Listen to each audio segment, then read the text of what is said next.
ADN Podcast. ADN Podcast. Voces con contenido. Hay conversaciones que alivian y sanan. Salud mental en Ciudadano ADN. Un espacio de conversación con especialistas para ayudarte a mejorar tu bienestar emocional. Con Sandra Ceballos y Cristian Arcos.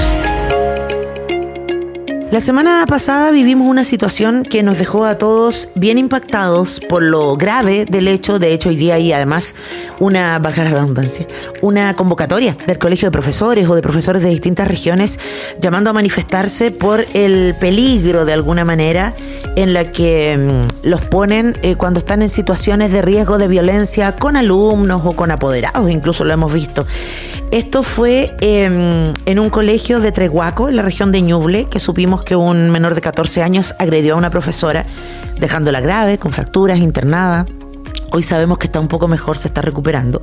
Pero luego supimos que se trataba de un niño del espectro autista, un niño TEA. Y ahí vinieron las complicaciones, y lo digo ¿por qué?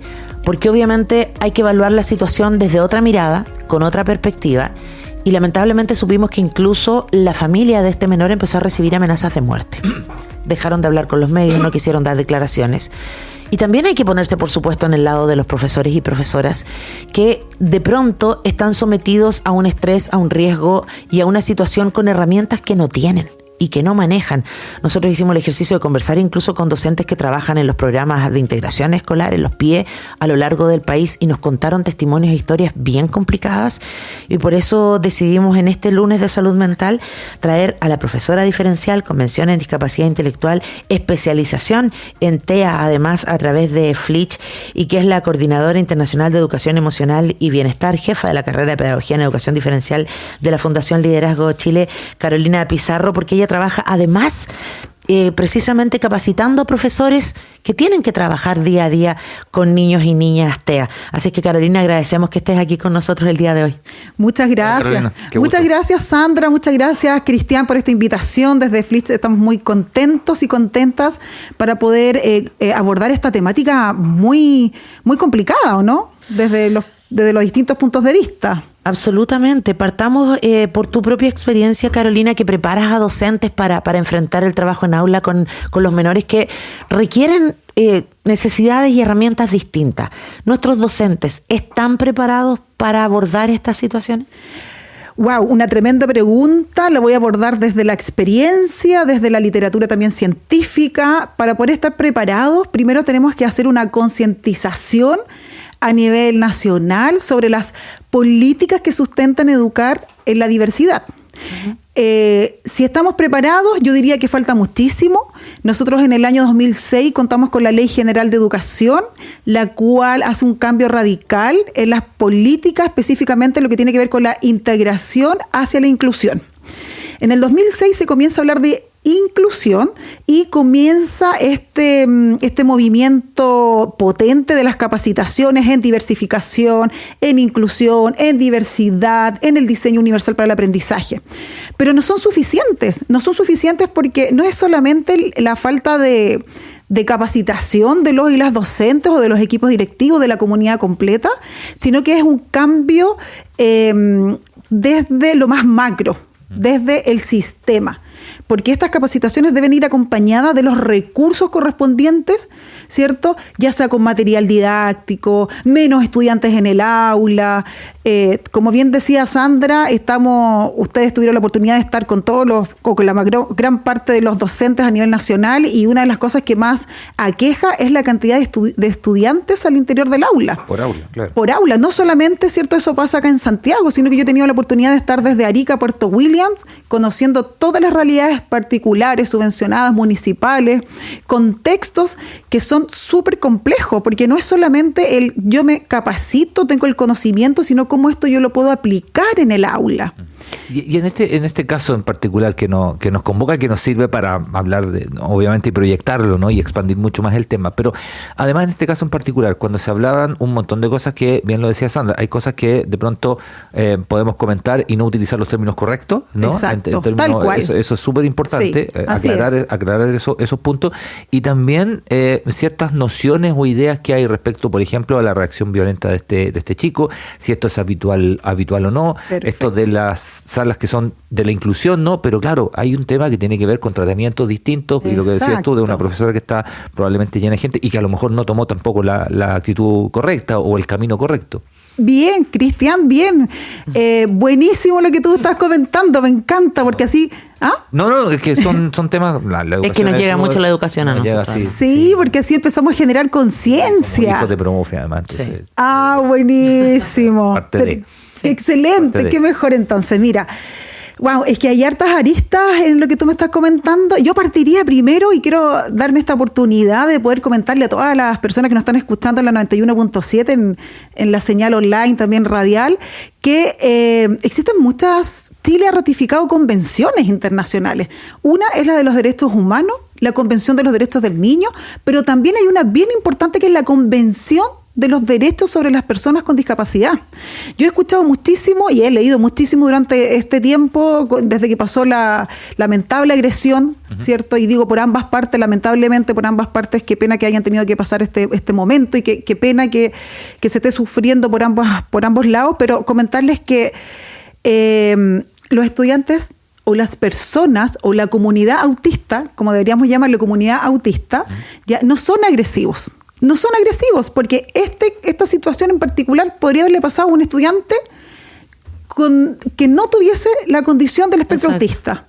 Entonces ahí hablamos de neurotípico y de los neurodivergentes. Personas, ¿cierto?, neurodivergentes como las personas TEA, y personas neurotípicas, personas que no tenemos, ¿cierto?, esta condición asociada u otra.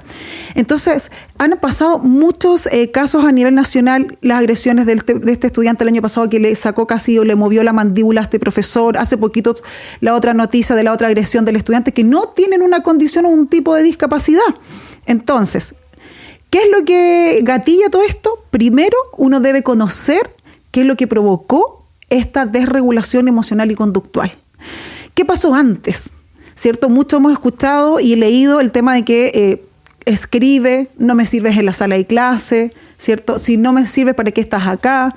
Tú no eres el abogado, ¿cierto?, defensor de los compañeros. Entonces, ¿qué cosas gatillaron en esta desregulación emocional y conductual? ¿Por qué hablamos de emocional? Porque yo me desregulo con mis emociones.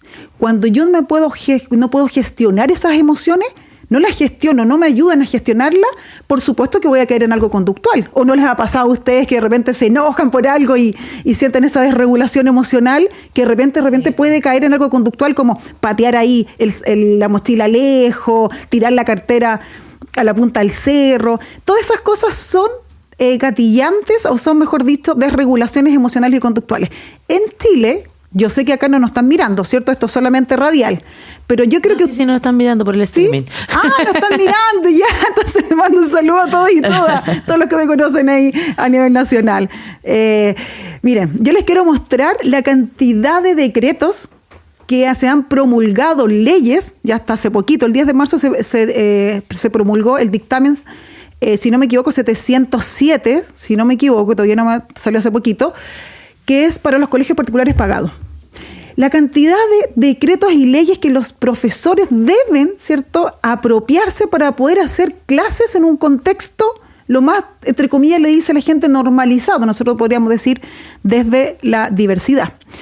Esta agresión que sucedió con la profesora en específico tiene que ver con, primero, la ley 21.545 que se promulgó en marzo del año 2023. Luego apareció en diciembre del mismo año el instructivo 586. Después, el mismo año, aparece la circular 707 de educación inclusiva.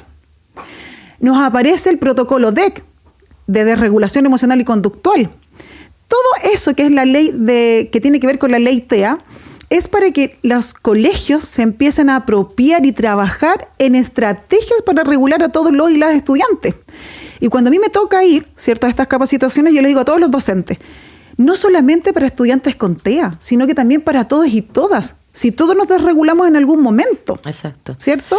Pero pasa también que uno piensa, claro, existe una ley TEA que nosotros tuvimos aquí una vez, me acuerdo, a un colega que es TEA, y él mismo decía, es una ley que es un tremendo avance, pero tampoco es necesariamente todo lo que necesitamos, porque estamos hablando de requerimientos muy distintos y muy de persona a persona, y eso hace que sea muy complejo.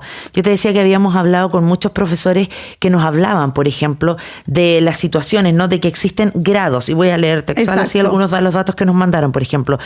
Nos dice, el grado 1, por ejemplo, requiere apoyo leve, un grado 2 requiere apoyo sustancial y un grado 3 requiere supervisión constante. Además, eso va de la mano del porcentaje de discapacidad asociado. ¿Qué se hace en una escuela? ¿Cómo se regula cuando no aguantas la atención si tienes la mayoría de los alumnos sobre un 70% de discapacidad y que necesitan habilidades de la vida más que un currículum?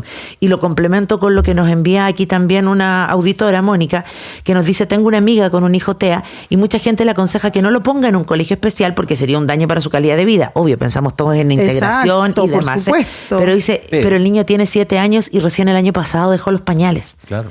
Entonces piensa, también estamos velando realmente por la calidad de vida de ese niño, porque por integrarlo en una realidad en que están con todos los alumnos, le estamos dando la atención y le estamos respondiendo como él o ella requiere. Claro, Sandra. Sí, mira, lo que tú me estabas comentando de los niveles, que son los grados de severidad del TEA, eso están en el manual del DSM-5. Ya ahora tenemos un manual actualizado del año pasado, que es el manual DSM-5-TR, que es el texto revisado. Y algo bien fundamental que aparece ahí para poder darte respuesta a tu como pregunta, acotación, ¿cierto? Es que en ese manual aparece y nos define qué es lo que es un TEA. Entonces yo me pregunto si a nivel nacional o la profesora o los profesores que están en colegio conocen realmente qué es lo que es el TEA. Y yo les voy a decir que es un déficit en la comunicación y en la interacción social. Eso es en específico. Por lo tanto, las instrucciones que yo le voy a dar son distintas. Las instrucciones que yo le voy a encomendar al estudiante deben estar basadas en una diversificación de la enseñanza como lo propone el decreto 67, por ejemplo, y el decreto 83. Es tanta la cantidad de documentos que los docentes deben apropiarse y cantidad de metodologías que efectivamente hay detractores cuando dicen, por ejemplo, detractores cuando dicen, ¿será viable tener un estudiante con TEA de 7 años u 8 años en una escuela regular? Si ustedes me lo preguntan a mí, yo le diría, por supuesto que es viable. Aunque no se haya sacado los pañales, aunque no aprenda a leer, aunque no sepa escribir, porque lo que nosotros abogamos en la inclusión es trabajar desde la heterogeneidad, no desde la homogeneidad. Acá cuando uno se casa, cuando uno pololea, todos pensamos distinto, ¿no? Porque si pensáramos igual, yo creo que no llegaríamos a ningún puerto. Pero cuando uno piensa distinto al otro, uno llega a debates, a diálogo, empieza a co-construir, a resignificar esa vida. Entonces, si ustedes me preguntan a mí, ¿es viable o no? Yo les diría que por supuesto que es viable. No deberían segregarse en escuelas a lo mejor especiales, a no ser que fueran grados mucho más severos. Cuando es funcional el estudiante, por supuesto que se puede incluir en un contexto regular. ¿Qué es lo que pasa? Es que los docentes no han recibido la formación. Y yo siempre le digo a todos los profesores a nivel nacional que me ha tocado estar, a las regiones maravillosas, que les mando un saludo a todos los profesores que siempre me están apoyando, les digo que cuando uno trabaja desde la heterogeneidad, ¿cierto? Y se va apropiando de las estrategias de regulación emocional, de la diversificación, por supuesto que todo mejora. Pero ¿cuál es el problema? Es que la ley salió en el año 2023. Claro. Y en el mismo año tuvieron los profesores que implementar las estrategias sin saber nada. Y esto parte de la formación inicial docente. Pero además hay otra cosa, ¿no? Lo comento acá sobre la mesa, que estamos hablando de, ¿puede un niño o niña de 7 años estar incluido en un colegio, comillas? Claro, ¿no? Aula regular. Más regular. Pero pocas veces nos hacemos la pregunta al revés. ¿Cómo nosotras de los colegios regulares adaptamos a los niños? Exacto. Es como que los niños se tienen que adaptar a esta regularidad y no nosotros adaptarnos al revés. Y ahí incluye a los profesores, pero también a la comunidad, porque tú dices... La implementación, siempre la implementación. Y es muy cierto, ¿no? Los profesoras no están todavía, porque esto es un proceso, evidentemente, exacto, y lo van a estar, ¿no? Pero es un proceso, no están todavía capacitados. Nosotras, sociedad, ¿Estamos capacitados para hacer eso? Yo me hago la pregunta, ¿no? Yo creo que no. Yo creo que no, como sociedad nos falta muchísimo. Porque imagínate que para concientizar, porque a mí no me gusta hablar de sensibilizar, porque cuando hablamos de sensibilización del tema es como de las emociones. Y además como que si fueran insensibles. ¿Cierto? Fuéramos insensibles. Claro. Bien, Cristian, sí. Bien, eso sí. Primera persona que me dice eso, porque todo el mundo me dice, ¿pero por qué, profe, usted habla de concientizar y no sensibilizar? De concientizar, porque hay que hacer un cambio estructural en la conciencia, en nuestra estructura cognitiva tenemos que hacer ese cambio, ¿cierto? Es complejo poder yo decir, lo atiendo al estudiante dentro del aula regular, por supuesto que es complejo porque la ley llegó, inmediatamente tuve que empezar a trabajar con esa ley. ¿Por qué no? Yo lo que digo y llamo ahí, no sé, a las políticas gubernamentales, a las personas que hacen las políticas, que a lo mejor den un tiempo, primero nos preparen, primero viene la formación. Oye, ¿sabes que en 2 años más va a salir esta ley? Que es la ley de protección integral de las personas con TEA, donde esta ley fue trabajada con 3 ministerios, y no es solamente un ministerio, esta es una de las pocas leyes que tiene 3 ministerios que trabajan de forma articulada, que es el Ministerio del Trabajo, de Salud y de Educación. Exacto, y que no sea tan riguroso, tal vez darle esa flexibilidad, porque si no se trabajó en una implementación, en un proceso de implementación, claro, hoy día la puesta en marcha nos está dando cuenta que no están las condiciones para que esto empiece a funcionar en el día a día, porque estamos pensando, por ejemplo, tú hablabas al comienzo, Carolina, cuando hay un niño desregulado, por ejemplo, se supone que no se puede sacar del aula, no se puede llevar a un sector aparte, pero ¿qué pasa con ese niño cuando se pone violento, claro, con la profesora y todo? Y no solo qué pasa con ese niño, qué pasa con los demás niños que lo están viendo. Sí. O sea, porque un niño de 14, de 12, a lo mejor lo entiende, pero ¿qué pasa con un niño de 8? ¿Qué pasa con un niño de 9? ¿Y qué pasa con la misma profesora o profesor? ¿Qué hace para tratar de controlarlo? Si tampoco lo puede tocar, tampoco lo puede tomar, que probablemente es un poco lo que pasó. O sea, si yo veo que agarran un palo y me vienen a atacar, de verdad es una situación súper compleja. Sí. Y no digo que sea culpa del niño, no, absolutamente no. Pero es culpa de que en el proceso de implementación no estén las herramientas para que sepamos cómo reaccionar en ese momento. Claro, mira, existe, cuando se promulga esta ley 21.545, en diciembre, en agosto de ese mismo año, del 2023, aparece las recomendaciones del protocolo D, que es la desregulación emocional y conductual, donde todos los colegios a nivel nacional deben cambiar, ¿cierto?, sus protocolos de actuación. Existen 3 niveles o 3 etapas de desregulación emocional, la etapa 1 y la etapa 2. En estas 2 etapas yo lo puedo regular con las estrategias que yo he ido aprendiendo. Vamos a suponer que el profesor fue capacitado, qué sé yo, etcétera. Puede regular ese estudiante al interior del aula. Pero cuando estamos en una etapa 3, ya se requiere sacarlo del aula. Claro. O dejarlo al interior del aula y que todo el resto salga. En los países que son inclusivos, salen todo el resto y el estudiante que está desregulado queda al interior del aula.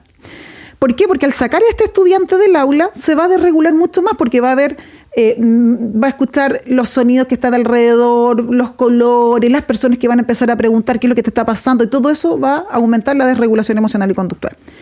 Lo que pasa en nuestro país, y lo digo desde mi propia experiencia personal, esto no es personal, es que no estamos preparados como comunidad somos buenos ciudadanos, ¿cierto? Vamos a formar buenos ciudadanos, pero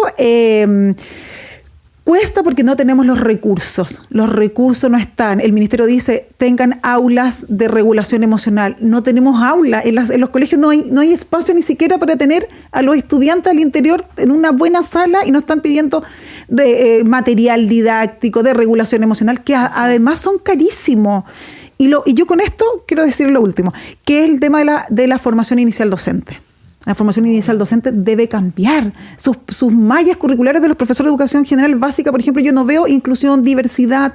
Entonces estamos insertando profesores con las habilidades del siglo XXI, pero que no están considerando la atención a la diversidad. Claro. Somos todos neurodiversos, ¿o no? Sí, porque además lo decías, ¿no? De pronto vemos acciones violentas de cualquier niño, no necesariamente con niños que pertenezcan al espectro. ¿Cómo les afecta a estos niños también ver estas acciones violentas? O sea, de verdad tenemos que ponernos en los zapatos de todos y de todas, y si los docentes no están preparados, y además, ojo, porque también nos llegaba el testimonio de docentes que nos decían, oye, nosotros hemos tratado de ponerle cariño, hacer el esfuerzo y todo, pero precisamente se corre la voz de que en ese colegio están haciendo las cosas bien y llegan todos los niños, y recordemos que los últimos años ha habido además un sobrediagnóstico también, según postulan algunos. Imagínate la cantidad de niños con los que tienen que trabajar. O sea, antes hablábamos de que en las aulas trabajar con 45 niños es difícil. Imagínate trabajar, por ejemplo, en los PIE con 45 niños que además tienen capacidades y necesidades distintas. Y donde los profes diferenciales, los equipos de aula de los PIE tienen una cantidad de papeleos que cumplir, porque además el ministerio nos pide papeleo todo marzo, todo abril, todavía estamos en abril, ¿cierto? Rellenando papel y sin tratar de atender como corresponde a todos los y las estudiantes. Sí, así que es desafío ahí para todos, y paciencia y comprensión para los papás y las mamás también, ¿eh? Porque de repente se ponen a exigir, a pelear, y es como, bueno, pero si cuidado, se desregula. Tampoco es así la cosa. O sea, pongamos entre todos, digamos, un poquito de paciencia, creo yo, y de comprensión para apoyar al niño que se desregule y que necesita contención, pero también para apoyar a las personas que están en el entorno y que a lo mejor no saben y tienen que aprender cómo hacerlo. Y ahí abogar, ¿cierto?, a la empatía por ambos lados, tanto de los papás como de la comunidad educativa. Absolutamente. Sí. Oye, qué interesante conversación, que recuerden, queda disponible en Spotify para que ustedes lo escuchen. Ya la vamos a conversar nosotros con nuestros amigos del Ministerio de Educación y de la subsecretaría. Eso, mira, y solamente son tan cercanos. Para que lo vean, aquí está la cantidad de documentos de la ley de inclusión, la ley 20.609, el decreto 83, el decreto 67, la ley 20.422, los ajustes razonables que están en el formulario número 4 de la convención. Bueno, y así un sinfín de cosas que deben los profesores, la comunidad educativa, apropiarse en cada comunidad. ADN.cl lo pueden ver. Exacto. Si no, le contamos el que es un mamotreto como el Corán, más o menos, de tamaño. Oye, e invitarlos también a conocer la Fundación Liderazgo Chile, Flitch, porque ahí hay profesionales como Carolina que puede además preparar a otros profesionales para aportar precisamente en las aulas. A nivel nacional y por supuesto para América Latina. Hemos tenido la oportunidad también de estar trabajando con varios países en las temáticas de inclusión, así que les invitamos que nos puedan conocer. Tenemos una variedad de cursos, desde la emocionalidad, el bienestar integral y todo. Así que le mando un saludo también a Ceci, al Arnaldo y a toda la gente que nos está escuchando en el día de hoy. Carolina Pizarro, profesora diferencial, mención en discapacidad intelectual y especializaciones en TEA de Flitch, ha estado con nosotros en este Ciudadano ADN. Gracias, Carolina. Gracias a ustedes. Gracias. Salud mental en Ciudadano ADN está disponible en adn.cl, sección podcast y Spotify. Escúchalo cada semana. Comenta, comparte este podcast y mejora tu salud mental y la de tus cercanos.